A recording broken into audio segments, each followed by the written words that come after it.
Olá, irmãos e irmãs, estamos começando mais um estudo do livro Caminho, Verdade e Vida. Hoje é o capítulo 177, Opiniões Convencionais. A multidão respondeu: Tens demônio? Quem procuras matar-te? João capítulo 7, versículo 20. Não te prendas excessivamente ao juízo da multidão. O convencionalismo e o hábito possuem sobre ela forças vigorosas. Se toleras ofensas com amor, chamam-te covarde. Se perdoas com desinteresse, consideram-te tolo. Se sofres com paciência, negam-te valor. Se espalhas o bem com abnegação, acusam-te de louco. Se adquires características de amor sublime e santificante, julga-te doente. Se desestimas dos gozos vulgares, classifica-te de anormal. Se te mostras piedoso, avesso que te envelhecestes e cansastes antes do tempo. Se te adotas a simplicidade por norma, ironizam-te as culpas. Se respeitas a ordem e a hierarquia, classifica-te de bajulador. Se reverencias a lei, aponta-te como mentiroso. Se és prudente e digno, chamam-te de fanático e perturbado. No entanto, essas mesmas multidões, pela voz de seus maiorais, ensinam o amor aos semelhantes, o culto da legalidade, a religião do dever. Em seus círculos, porém, o excesso de palavras não permite, por enquanto, o reinado da compreensão. É inexplicável suportar-lhes a inconsciência para atendermos como proveito a nossas obrigações perante a Deus. Não te irrites, nem desanimes. O próprio Jesus foi alvo, sem razão de ser, dos sarcasmos da opinião pública. Então, falando agora um pouco sobre esse capítulo, convencionais, está ligado a certas atitudes das massas, dessas grandes multidões, são tipos que sempre aparecem no Evangelho, repetidamente, que até hoje nós vemos muitos por aí, que são os indiferentes. Dentro da multidão são aqueles que são convenientes,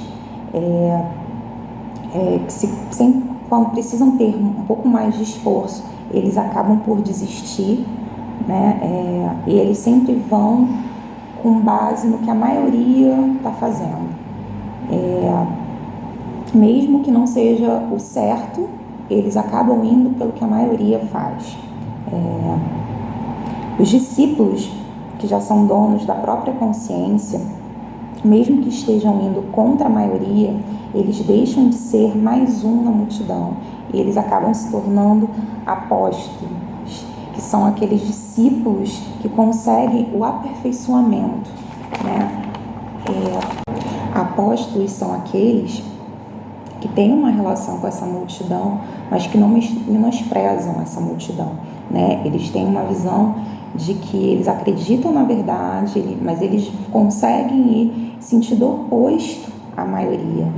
É saber que eles serão incompreendidos, mas eles continuam nessa busca de viver uma vida moral. Geralmente tem a tendência de ser desmoralizado, desmotivado pela grande maioria, exatamente porque vão de contra esse padrão da grande sociedade.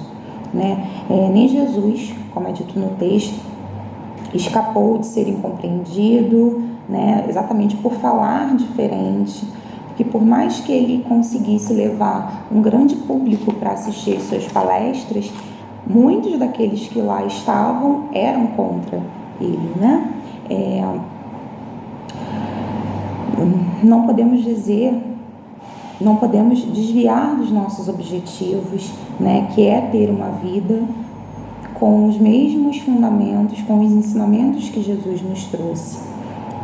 Sobre o versículo, Jesus Ele, naquele momento que ele vai no templo, que ele ensina, que ele fala, muitos dos que estavam lá duvidavam da sua verdade, né? Desconfiavam da veracidade da fala de Jesus, de que realmente ele estivesse falando como o verdadeiro Filho de Deus, né? Jesus se incomodava, ele começa a se incomodar com essa postura que as pessoas tinham com relação a ele, mas ele continua firme, porque ele tinha base na mesma lei que Moisés trouxe no passado, por mais que as pessoas naquela época, já começassem a questioná-lo, né? Quando perguntam se ele tem demônios, exatamente com isso, muitos de nós, até hoje, ainda questionamos quando nós ouvimos de alguém coisas que não condizem com aquilo que a gente acredita, com aquilo que a gente prega, né? Será que aquela pessoa não está com um obsessor, não está obsidiado, ou é uma loucura, um devaneio da cabeça daquela pessoa, né? Qualquer mudança, num primeiro momento, nós temos por hábito de não botar aquilo de uma forma normal, né? A gente sempre tenta ver aquilo de uma forma estranha, né? A gente tem uma certa estranheza em tudo aquilo que vai diferente daquilo que a gente já tem como um padrão normal a nível de sociedade, né? Quando Paulo estava preso, os governantes iam visitá-lo, né? E ficavam muito impactados com a forma que Paulo tinha de fala, de defender Jesus, e muitos taxavam ele exatamente como louco, porque não conseguiam desacreditar no que ele dizia, mas colocavam ele exatamente nessa postura dele estar ali tendo alguns devaneios com relação à fala dele, né? Geralmente aqueles que querem uma mudança nessas ideias sentem essa dificuldade exatamente porque são desacreditados o tempo inteiro. O hábito de estar sempre lutando para que a mudança aconteça é um ato que nos revigora, mas ao mesmo tempo é um ato que tem que ser feito todos os dias, né? Sempre que nós queremos ter uma vida próxima à realidade que Jesus nos traz, não é fácil, né? Ser discípulo é ser o representante de Jesus perante a multidão, né? Mas sem olhar com desprezo para aqueles que estão ali, acabaram de sair da multidão e estão começando a pensar diferente, né? Quando um irmão chega na nossa casa, por exemplo, e começa a nos questionar sobre o que é o espiritismo, qual é a visão que nós temos de Jesus, e muitas vezes nós olhamos assim com uma certa estranheza, como se aquele irmão não conhecesse Jesus da mesma forma que nós conhecemos, né? Ou tem uma visão oposta daquilo, que nós consigamos ter amor nessa hora de ensinar, né? De conseguir demonstrar com delicadeza quem é esse Jesus que nós conhecemos, né? A forma que nós vemos Jesus. Todo coração imaturo, ele é exigente, né? Assim como a simplicidade está ligado diretamente com o amadurecimento do nosso coração. O imaturo ainda tem a necessidade da urgência, né? Ele ainda acredita no imediatismo. Ele ainda acha que vai fazer o bem hoje, que vai rezar hoje e amanhã ele vai conseguir realizar aquilo que ele tanto pediu, né? O coração maduro já é um coração mais simples. Ele entende que não devemos esperar recompensas, que não devemos esperar o milagre imediato, né? Mas nós somos gratos pela oportunidade do aprendizado, né? Ainda que para muitos pareça como uma loucura, não esperar nada em troca, né? Fazer o bem sem olhar a quem e sem esperar que isso seja visto como mérito ou como uma troca de benefícios, né? Eu vou fazer o bem aqui porque eu vou receber o bem amanhã. E a matemática não é essa, né? Não funciona dessa forma. Nós temos que fazer o bem porque nós queremos trilhar o mesmo caminho de Jesus e ponto. Se nós vamos receber alguma recompensa disso, nós já sabemos que não é aqui, não é de forma rápida, não é de forma plena, né? É semear sempre sem esperar a colheita, né? Nosso objetivo, assim como de Jesus, não é de agradar a todos, mas de fazer os nossos sacrifícios que precisam ser feitos para o bem comum. Quem de nós nunca ouviu que está sendo bobo, que está sendo tolo, né, por estar sendo bom, por estar sendo bonzinho, né? Mas Jesus, em quantos momentos Jesus foi visto como tolo, como bonzinho, né? Muitos não entendiam quando ele falava do reino dele, que era um reino espiritual, que era um reino muito maior do que aquele que os reinos tinham ali na terra, né? Não estava ligado à riqueza material, não estava ligado a ouro, a terras, né? Aqueles que mudam a sua postura são criticados até hoje. Precisamos lembrar que quando mudamos, geralmente, em todo momento nós podemos mudar, nós podemos nos tornar melhores, mesmo que no passado nós tenhamos cometido muitos erros, né? Jesus, a todo momento, ele fala sobre isso no Evangelho, né? Que aquele momento que nós reconhecemos os nossos erros, já é um passo que nós conseguimos dar adiante para sermos melhores, né? Nós não conseguimos mudar o nosso passado, mas nós conseguimos mudar o nosso futuro através das escolhas que nós fazemos, né?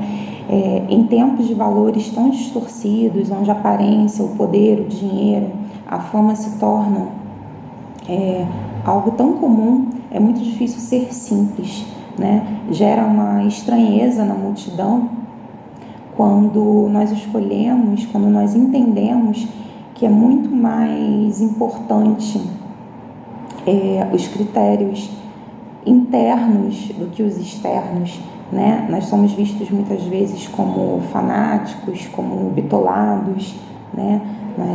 Temos muitas dificuldades de entender aqueles que ainda dão tanta importância para outros valores diferentes dos nossos. Lembrando que nós temos, assim como nós nos preocupamos em ter uma alimentação saudável, nós também temos que ter pensamentos saudáveis, não nos preocupar tanto em julgar o próximo, né? Que as nossas palavras sejam sempre para ajudar o próximo, não para julgar o próximo. Que essa maturidade que vem com o tempo, essa maturidade espiritual, essa evolução espiritual que tanto buscamos, tem muito a ver com a reforma íntima, né? É um tijolinho de cada vez, é um tijolinho por dia, mas que nós consigamos ter força de não permitir, né, que esse olhar do outro, esse olhar de julgamento, de muitas vezes de intolerância religiosa, de tantas intolerâncias que nós vivemos hoje em dia,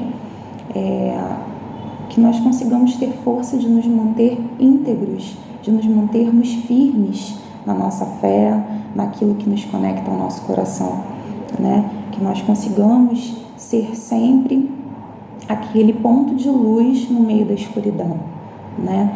Que aquela história que a andorinha não faz verão, né? Uma andorinha começa a chamar as outras andorinhas, né? Então que todos nós consigamos ter essa força, que todos nós consigamos nos conectar de verdade com a nossa fé, né? Que nós tenhamos a mesma certeza que Cristo teve lá atrás, né? Que nós temos um reino pela frente, né? E que nós consigamos fazer parte dele de qualquer forma, né? Através das nossas escolhas, assumindo as nossas responsabilidades, né? Através da nossa mudança de postura diária, né? E, enfim, é isso. Agradeço a todos vocês pela oportunidade de participar desse estudo e até uma próxima oportunidade, tá bom? Obrigada.